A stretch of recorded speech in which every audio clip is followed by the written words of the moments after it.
Well, what we have here is a 1990 Ford Thunderbird Super Coupe, supercharged. She's been dead for about 3 years. Both door handles broke, so yeah, I had to jack it in there. Picked it up for next to nothing. She's a little tired. So we are in the process of doing a couple things to get it to move. One of those is, and let me tell you, when I told the wife about this, she was pissed. I, didn't think she'd take it so bad, but yeah, she was pissed. And it's pretty ugly. She hasn't even seen it yet. So I did drive her by a couple times, being like, oh yeah, I like driving around and checking out the old cars on the side. We drove by the same street like 3 times. She never noticed. And she never watches the videos either, so she won't know. But, yep, we're going to get a top tow strap and tow this baby home, put her in, and try and make her run. She won't crank with the key. She only cranks with when you jump the solenoid. Funny part is, found out that you have to push on the brake to crank it over. It won't crank over unless your foot's on the brake. So yeah, lesson learned.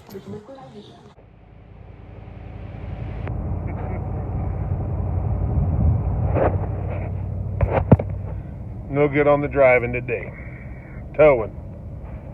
Over here, my blinker was broke. So I got on the internet, I bought one. It was like $30. I was kind of pissed because I looked up this side's. It was $9 on Amazon. So I'm like, hell with it. I might as well just buy that one since it's so cheap. Well, putting my brand new solenoid on, I bumped it.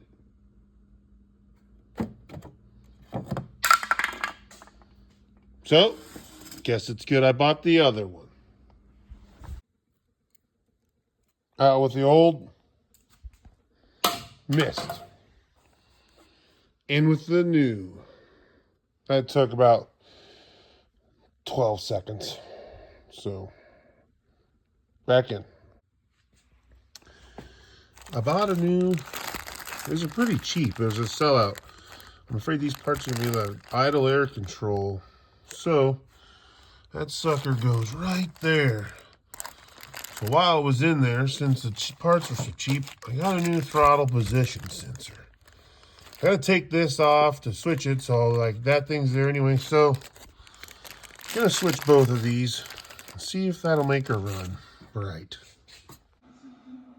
Okay, we have found a weird situation here trying to fire up the Thunderbird. All right, honey. Oh, whoa, hold on.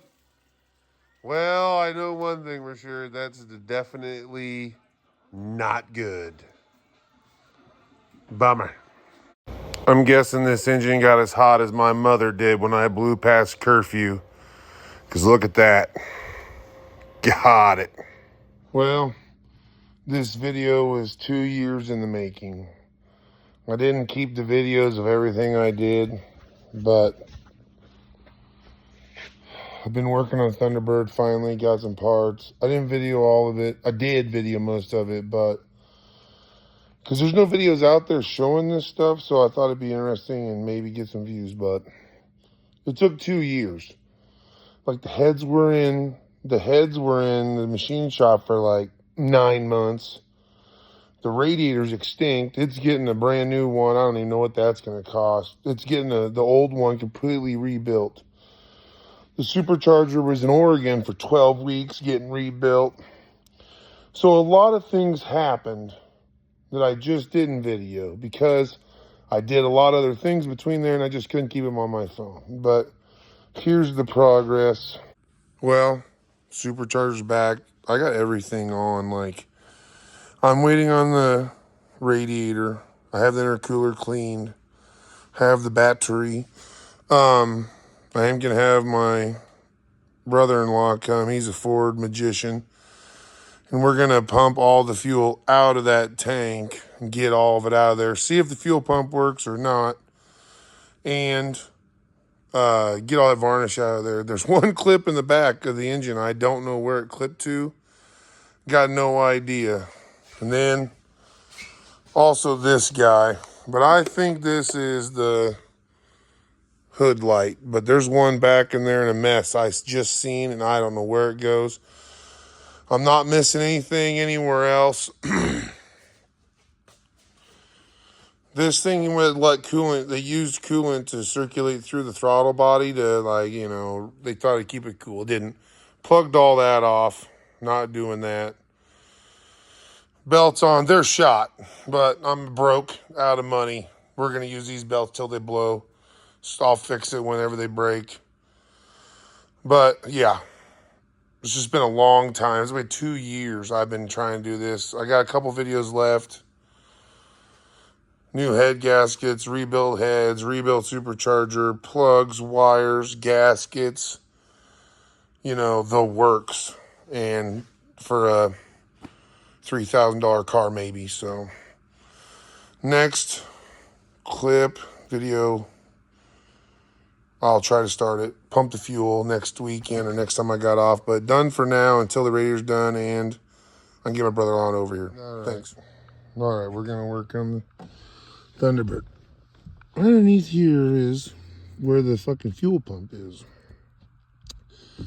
I don't want to drop the tank or the exhaust, so I'm just gonna bzzzt, bzzzt, bzzzt, and flip her up, and then we can change the fuel pump from the top side.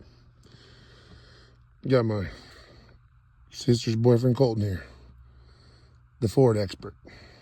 All right. Well, she runs on her own power. She's pretty spunky. All right, I did it. Let's see what this does. Nope. Still ripping.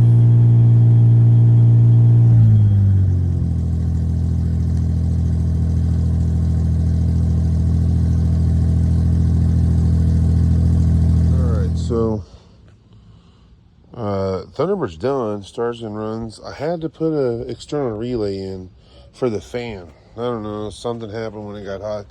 It burned off the, it melted all that. So I basically used the ground and then did my own wiring, put my own relay in so that it's on when the key's on. And so, like, I actually had a couple of spark plug wires backwards. 5 and 6 are right there. I had them funked, and it backfired a little bit driving it. Now it runs good, but it idles up high.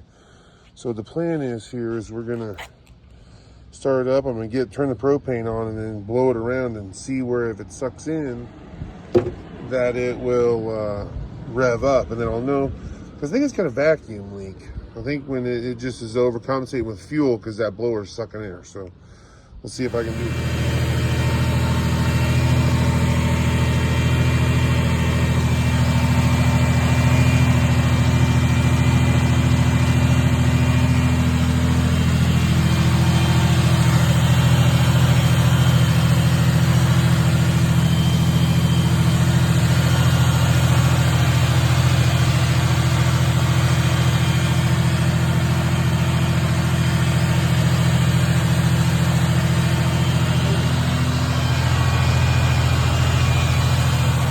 Tip, but yeah, no revving up.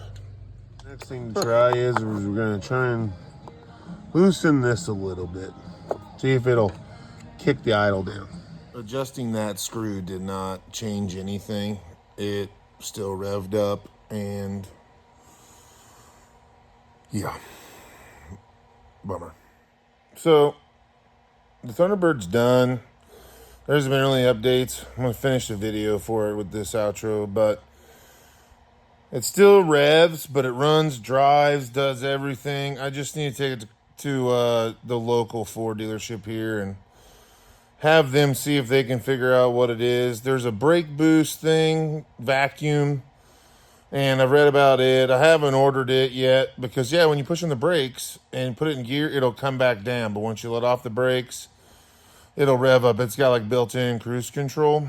Like when you goes through all the gears and goes to 75 mile an hour and just stays. It doesn't shut off or nothing. Like, just rips to 75. But it's cool. It's cool. It rips. It's fun. Probably a bad mistake of trying to fix one of these. Just for the simple fact that it's expensive. And probably not going to try to do something like this ever again. That's fuel injection, factory, supercharged, all that, because I definitely spent more money than what it was worth to fix it if I tried to sell it. So I mean, it's probably just going to sit and one day be a barn find for somebody because I just not willing to sell it and take 50 cents on the dollar. I'll keep it around. Insurance is cheap. It's fun to drive. It's a car I always wanted when I was in high school. There's a couple kids that had them. And so, yeah. It is done. Runs, drives. It's cool, fun, and yeah. Guess just going to be part of the fleet. Next video, I got an S10 I just traded for, putting a V8 in it. And then once the fuel injection kit gets back for the El Camino, gonna do something special to it. Thanks for watching, boys. Later.